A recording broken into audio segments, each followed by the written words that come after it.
하나님 말씀은 열왕기상 8장 1절에서 11절까지입니다.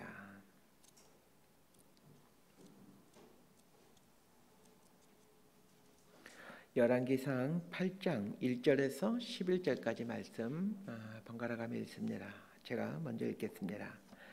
이에 솔로몬이 여호와의 언약궤를 다윗성 곧 시온에서 메어 올리고자 하여 이스라엘 장로와 모든 지파의 우두머리 곧 이스라엘 자손의 족장들을 예루살렘에 있는 자기에게로 소집하니 이스라엘 모든 사람이 다 에다님몰 곧 일곱째 달 절기에 솔로몬 왕에게 모이고 이스라엘 장로들이 다 이름에 제사장들이 궤를 매니라. 여호와의 궤와 회막과 성막 안의 모든 거룩한 기구들을 메고 올라가되 제사장과 레위 사람이 그것들을 메고 올라가매 솔로몬 왕과 그 앞에 모인 이스라엘 회중이 그와 함께 그 궤 앞에 있어 양과 소로 제사를 지냈으니 그 수가 많아 기록할 수도 없고 셀 수도 없었더라. 제사장들이 여호와의 언약궤를 그 초소로 메어 드렸으니 그 성전의 내소인 지성소 그룹들의 날개 아래라. 그룹들이 그 궤 초소 위에서 날개를 펴서 궤와 그 채를 덮었는데 채가 길므로 채 끝이 내소 앞 성소에서 보이나 밖에서는 보이지 아니하며 그 채는 오늘까지 그곳에 있으며 그 궤 안에는 두 돌판 외에 아무것도 없으니 이것은 이스라엘 자손이 애굽 땅에서 나온 후 여호와께서 저희와 언약을 맺으실 때에 모세가 호렙에서 그 안에 넣은 것이더라. 제사장이 성소에서 나올 때에 구름이 여호와의 성전에 가득하며 11절 함께 읽습니다. 제사장이 그 구름으로 말미암아 능히 서서 섬기지 못하였으니 이는 여호와의 영광이 여호와의 성전에 가득함이었더라. 아멘. 오늘 본문은 성전 건축을 다 마치고 봉헌식을 하는 장면입니다. 봉헌식은 14일 동안 진행됩니다. 봉헌식의 첫 번째 행사가 언약궤를 성전 안으로 가지고 오는 것이었습니다. 언약궤가 성전 안으로 들어와야만 그제서야 온전한 성전이 됩니다. 하나님의 언약궤가 없는 성전은 그냥 건물에 불과합니다. 그런 면에서 보면 성전의 내용이 언약궤이다라고 할 수 있습니다. 언약궤는 하나님의 임재를 상징합니다. 언약궤 안에는 뭐가 있습니까? 십계명 두 돌판이 있습니다. 십계명은 하나님의 말씀을 의미합니다. 그렇습니다. 하나님은 말씀입니다. 성전의 내용, 성전의 핵심은 하나님 말씀입니다. 요한복음 1장 1절은 이렇게 말하고 있습니다. 태초에 말씀이 계시니라. 이 말씀이 하나님과 함께 계셨으니 이 말씀은 곧 하나님이시니라. 성전의 핵심은 하나님이고 하나님은 말씀이십니다. 이 말을 바꿔 설명하면 하나님이 없는 성전은 아무 의미가 없다는 말이고 말씀과 무관한 하나님은 가짜 하나님이라는 얘기입니다. 우리는 교회 다닙니다. 교회에 하나님이 계시지 않으면 그건 그냥 어떤 건물 안에 주기적으로 다니는 것에 지나지 않습니다. 하나님은 눈에 보이게끔 존재하는 분이 아닙니다. 하나님은 말씀으로 존재하십니다. 이곳에서 하나님의 말씀이 선포되고 하나님의 말씀이 가르쳐지기에 이것은 교회가 되는 것이죠. 자, 1절과 2절 말씀 함께 읽겠습니다. 시작. 이에 솔로몬이 여호와의 언약궤를 다윗성 곧 시온에서 메어 올리고자 하여 이스라엘 장로와 모든 지파의 우두머리 곧 이스라엘 자손의 족장들을 예루살렘에 있는 자기에게로 소집하니 이스라엘 모든 사람이 다 에나니몰 곧 일곱째 달 절기에 솔로몬 왕에게 모이고 솔로몬 성전이 지어지기 전까지 이제 성막은 기브온이라는 곳에 있었고 언약궤는 다윗성에 있었습니다. 다윗성이라 함은 다윗이 여부수 족속으로부터 빼앗아 자신의 성을 삼은 곳으로 예루살렘 바로 아래 남동쪽 아래에 위치한 지역입니다. 예루살렘이라고 거의 붙어 있다고 봐도 틀리지 않습니다. 사무엘 선지자가 아주 어릴 때 당시는 엘리 제사장이 있을 때죠. 그때 하나님의 언약궤가 블레셋과의 전투에서 빼앗기게 되죠. 그 언약궤가 돌아와서 기랏 여라임이라는 곳에서 20년 동안 머물게 됩니다. 그 후 다윗이 왕이 된 후에 아비나답의 집에 한동안 머물고 있다가 다윗성으로 옮겨지게 됩니다. 이 언약궤에 대해서 좀 살펴볼 필요가 있습니다.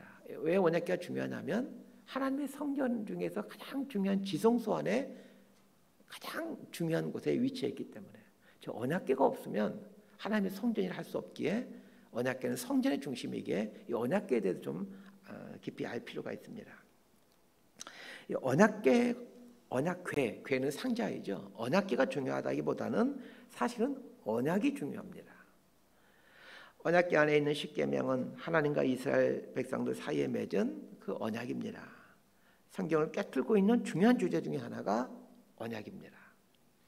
성경은 약속의 책, 다른 말로 하면 언약의 책이라고 할 수 있습니다. 그러면 언약이란 무엇입니까?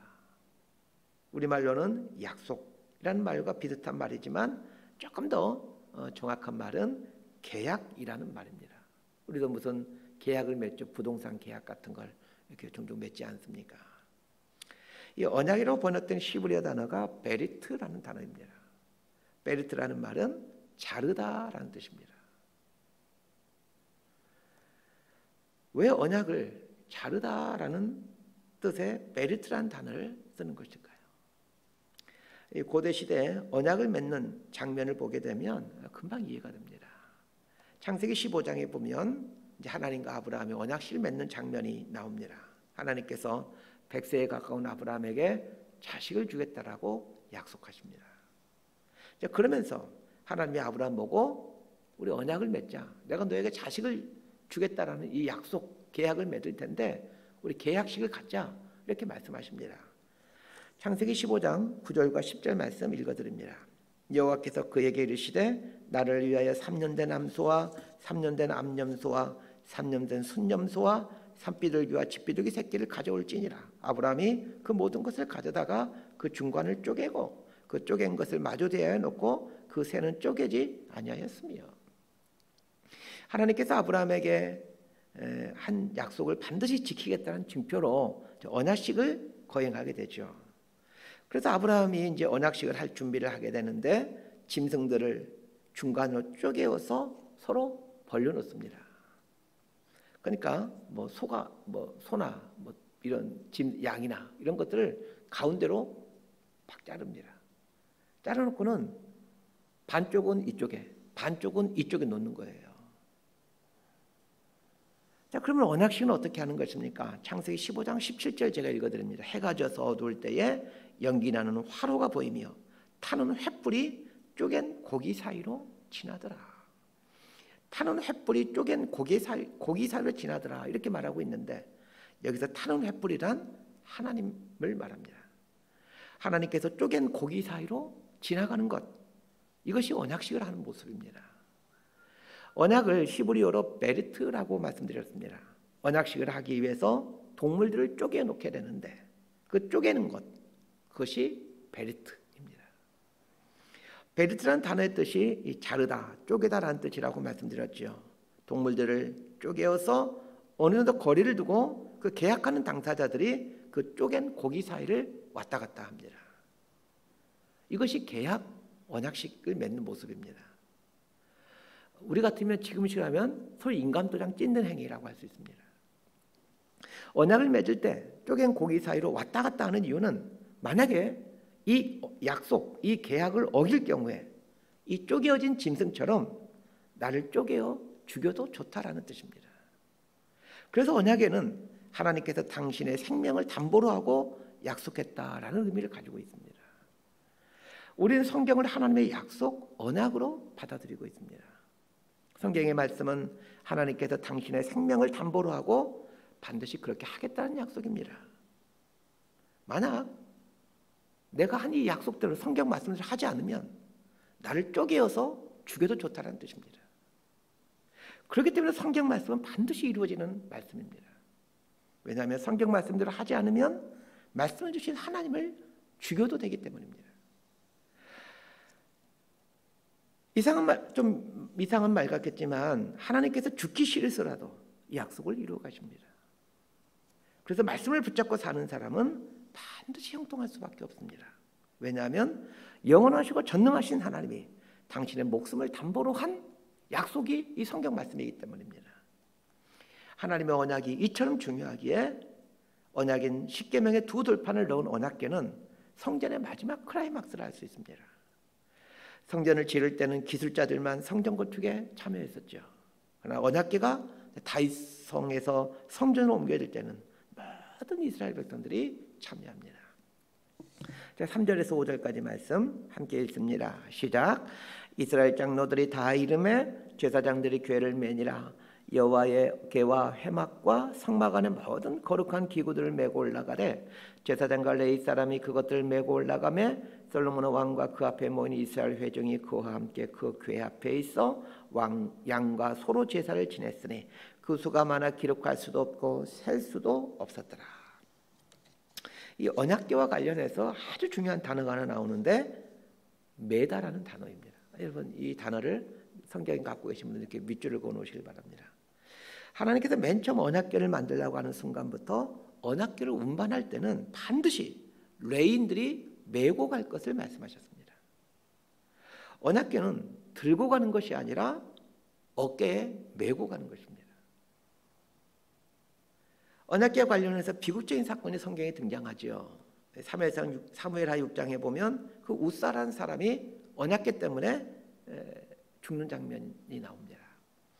다윗이 왕이 된 이후 여호와의 궤를 다윗성으로 옮기려고 아비나답의 집에 있었던 언약궤를 이제 옮기는데 수레에 싣고 옮기게 됩니다. 사무엘하 6장 3절 말씀을 읽어드립니다. 그들이 하나님의 궤를 새 수레에 싣고 산에 있는 아비나답의 집에서 나오는데 아비나답의 아들 우사와 아효가 그 새 수레를 모니라. 수레에 언약궤를 싣고 이제 다윗성을 향해 가고 있습니다. 그런데 가는 중에 문제가 생기죠. 사무엘하 6장 6절과 7절입니다. 그들이 나곤의 타작마당에 이르러서는 소들이 띠므로 우사가 손을 들어 하나님의 궤를 붙들었더니 여호와 하나님이 우사가 잘못함으로 말미암아 진노하사 그를 그곳에서 치시니 그가 거기 하나님의 궤 곁에서 죽으니라. 우사가 잘못한 얼핏 보면 잘못한 게 없지요. 뭐 소가 뛰다가 언약궤가 떨어질 것 같으니까 얼른 떨어지지 않도록 붙잡았는데 뭐 잘못 우리 눈으로 보면 잘못한 게 없습니다. 그럼에도 불구하고 우사가 잘못한 게 있습니다. 첫 번째, 언약궤를 옮길 때는 반드시 레인이 들어야 합니다. 그런데 우사는 레인이 아니었습니다. 두 번째는 언약궤는 반드시 어깨에 메고 가야 합니다. 그러나 우사는 수레에 싣고 옮기게 됩니다. 수레에 싣고 가다가 소가 뛰자 언약궤가 떨어질 것 같으니까 반사적으로 언약궤를 붙들었던 것이죠. 언약궤는 반드시 메고 가야 합니다. 그래서 우사 사건 이후 계속해서 언약궤와 관련해서 나오는 단어가 이 메고라는 단어입니다. 오늘 본문에도 언약궤와 관련해서 계속해서 사용되고 있는 말이 메고라는 말입니다. 메고, 이 말에 해당되는 히브리어는 나사라는 단어입니다. 이 나사라는 말은 들어올리다라는 의미도 있고 절대적으로 받아들인다라는 의미도 있습니다. 또 하나의 의미가 있는데 견딘다라는 의미를 갖고 있는 단어입니다. 하나님의 말씀은 절대적으로 받아들여야 된다라는 뜻입니다. 하나님의 말씀은 상황에 따라 어떤 건 받아들이고 어떤 것을 받아들이지 않는 것이 아닙니다. 하나님의 말씀 모든 상황에서 시대와 공간을 초월해서 절대적으로 받아들여야 될 하나님의 약속입니다. 두 번째는 하나님의 말씀에 대해서는 견뎌야 된다는 뜻이 있습니다. 언약궤를 맨다라는 말에는 이 하나님의 말씀은 견뎌내야 된다 이런 뜻을 갖고 있습니다. 하나님의 말씀대로 사는 게 쉽지 않습니다. 마치 언약궤를 어깨에 메고 가는 것이 어렵지만 견뎌내야 되는 것처럼 말입니다. 하나님 말씀에 온전히 순종하며 살아가는 것 결코 쉬운 일이 아닙니다. 그럼에도 불구하고 견뎌야만 합니다. 왜 견뎌야 합니까? 하나님의 말씀은 하나님께서 당신의 생명을 담보로 하고 우리에게 주신 하나님의 말씀이기 때문입니다. 이스라엘 가보신 분들은 알겠지만 예루살렘은 아주 높은 지역에 위치한 그 요새와 같은 곳입니다. 다윗성에서 예루살렘으로 가는 길은 계속해서 올라가는 길입니다.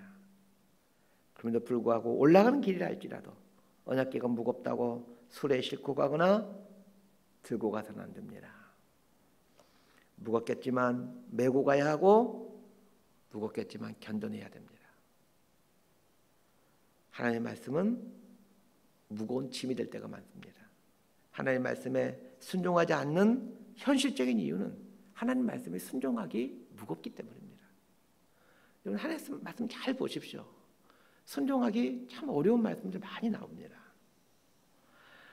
현대 그리스도인들이 깊은 영성을 갖지 못한 이유는 이 무거운 부담이 되는 말씀을 매지 않기 때문입니다. 좋은 말씀, 축복의 말씀은 아멘 하지만, 그래서 기꺼이 그 말씀을 붙들고 살 용의를 갖고 있지만, 부담이 되는 말씀, 짐이 되는 말씀 앞에 직면할 때는 슬며시 어깨에서 내려놓습니다. 자, 9절에서 11절까지 말씀 함께 읽습니다. 시작. 그 교회 안에는 두 돌판 외에 아무것도 없으니 이것은 이스라엘 자손이 애굽 땅에서 나온 후 여호와께서 저희와 언약을 맺으실 때에 모세가 호렙에서 그 안에 넣은 것이더라. 제사장이 성소에서 나올 때에 구름이 여호와의 성전에 가득하매 제사장이 그 구름으로 말미암아 능히 서서 섬기지 못하였으니 이는 여호와의 영광이 여호와의 성전에 가득함이었더라. 언약궤 안에는 하나님 말씀 외에는 아무것도 없습니다. 있을 필요도 없지요. 히브리서에는 언약궤 안에 두 돌판 외에 만나를 담은 항아리와 아론의 쌍난 지팡이가 있었다라고 말해주고 있습니다. 그러나 오늘 본문에서는 언약궤 안에는 오직 하나님의 말씀인 두 돌판 외에는 없다라고 분명하게 증언하고 있습니다. 언약궤는 성전의 성전이라 할 수 있는 그 지성소 한가운데 안치됩니다. 하나님의 말씀을 담은 언약궤를 지성소 한가운데 안치시킨 후 제사장들이 지성소에서 나오게 되자 하나님의 영광이 성전에 가득 차게 됩니다. 언약궤가 들어가자 성전에 하나님의 영광이 임하게 됩니다. 우리의 삶이 성전입니다. 우리 삶에 하나님의 말씀이 중심이 된다면, 내 마음 지성소, 내 마음 중심에 하나님 말씀이 안치되게 된다면, 그래서 하나님 말씀으로 내 삶을 이끌어가게 된다면 우리는 하나님의 영광이 가득 찬 참 성전이 되어갑니다. 그럼 교회도 마찬가지죠. 하나님의 말씀을 교회 중심에 놓고 온 성도들이 하나님의 말씀을 귀히 여기고 무겁고 부담되지만 온전히 순종해 간다면 그 교회에 하나님의 영광이 가득히 임하게 됩니다. 교회의 규모가 크냐 작냐는 하나도 중요하지 않습니다. 교회를 이루는 성도들이 말씀의 삶의 중심에 놓고 말씀에 순종하며 사느냐가 관건입니다. 하나님의 영광이 가득한 성도, 하나님의 영광이 가득한 교회, 이것이 하나님께서 정말 원하셨던 성도의 삶이고 또 교회의 모습이지 않겠습니까? 얼마 전에 우리 교회에서 가까운 곳에 아주 큰 엄청 잘 지은 대형 교회를 이제 목사님 몇 분과 관람하러 간 적이 있습니다. 그 목사님 두 분이 오셔서 이제 오늘의 교회에 있던 부목사님이신데 이번에 이제 다 담임 목사로 나가면서 하필 그 교회들이 이제 새로 성전을 지어야 되는데 용인에 있는 이 교회가 너무 잘 됐다고 우리 교계에 소문이 났기에 이제 여기를 가게 되면서 마침 또 제가 여기 사니까 같이 가자고 해서 같이 간 적이 있습니다. 가서 봤더니 정말 어마어마한 규모의 건물이고 건물 구석구석이 참으로 화려하고 멋졌습니다. 그런데 이걸 보고 와서 며칠 동안 고민이 생겼습니다. 하나님 이걸 정말 기뻐하실까?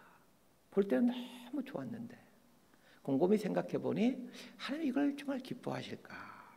라는 생각이 들었습니다. 성전을 크고 화려하게 짓는 게 중요한 게 아닙니다. 교회가 말씀을 품고 말씀대로 순종하며 사느냐가 중요합니다. 교회 안에 말씀이 활발하게 선포되고 성도들이 말씀을 이루어가기 위해서 견뎌내는 일들이 있느냐가 중요합니다. 이렇게 살아가게 될 때 말씀이 그 교회 안에 충만해지게 되죠. 이런 게 교회입니다. 말씀 정리합니다. 하나님의 말씀은 하나님께서 당신의 생명을 담보로 하시면서 우리에게 준 약속, 언약입니다. 하나님께서 당신의 생명을 담보로 하고 우리에게 주신 약속이기에 반드시 하나님의 말씀은 이루어지게 되어 있습니다. 그러나 우리 삶 속에서 하나님의 약속이 온전히 이루어지기 위해서는 반드시 낯사 그 언약 말씀을 우리 어깨, 삶의 어깨에 메고 가야 합니다. 하나님의 말씀이 모든 상황에서 모든 시대와 공간에서 절대적 길림을 믿고 내 삶의 어깨에 메고 가셔야 됩니다. 그 말씀의 진리라는 사실을 믿고 살아가게 될 때 아마 그 짐이 무거운 짐이 될 겁니다. 말씀이 무겁잖아요. 무겁고 부담이 될 겁니다. 그럼에도 불구하고 하나님 말씀의 진리라는 사실을 부인하지 말고 우리 삶에 적용함으로 붙들고 또 순종해 가야 됩니다. 그렇게 될 때 우리 삶은 하나님의 영광이 고하는 거룩한 성전이 되어 갑니다. 저와 여러분의 삶이 하나님의 영광이 가득한 이 거룩한 성전이 되어갈 수 있게 되기를 진심으로 소망하고 축복합니다. 기도하겠습니다. 하나님 말씀이 우리에게 주어지기까지 하나님의 생명을 담보로 하고 주어졌다라는 걸 알게 되었습니다. 그럼에도 불구하고 우리는 이 말씀을 온전히 신뢰하지 못하고 부담이 된다고 하면서 순종하지 못할 때가 많았습니다. 하나님은 당신의 생명을 걸고 말씀을 주셨는데 우리는 그 말씀을 신뢰하지 못하고 살아갑니다. 저희들의 믿음 없음을 용서하여 주옵소서. 하나님의 말씀이 부담이 되더라도 짐이 되더라도 온전히 순종해 갈 수 있는 그런 삶을 살아갈 수 있도록 인도하여 주시고 그래야 우리 삶에서 하나님의 거룩한 영광이 나타나는 참 성전이 되어갈 수 있도록 은혜를 내려 주옵소서. 예수님 이름으로 기도드리옵나이다. 아멘.